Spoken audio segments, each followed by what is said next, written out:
This is Seger, and Seger is the last of his litter. There were 4 cats in the litter. They were all named after,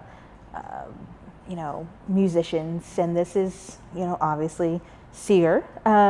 They were all FRAIDY cats. So we have a program for cats like Seger who are a little bit more nervous, fearful, even though he did really well in his foster home because he was underage when he went into his foster home.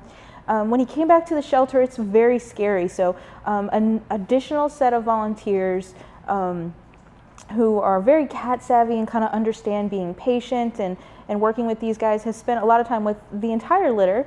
And so Seger has now gone from being a little hissy spitty guy in the shelter to being a cat that you pick him up and you can cuddle him and he purrs. Now that being said, he's still a little bit shy here.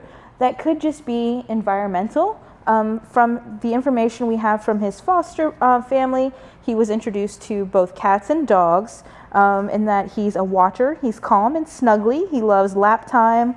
He likes to be in the cat tree and looking out the windows. He likes wand toys, ping pong balls. He loves climbing. So it seems like in a home environment where it's a little bit calmer, he's just your typical kitten. But here in the shelter, he definitely was very fearful. And so he's learning to accept love in this environment and be okay with it. So hopefully he'll have a smooth transition to a loving forever family.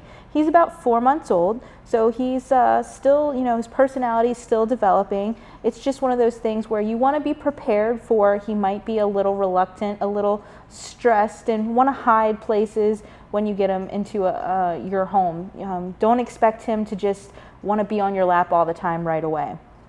If he does that, that's great, but it might take him a little bit of time to work up to that. I know even here in the shelter, sometimes he gets startled and he freaks out a little bit, even when he's with one of those volunteers he's very familiar with.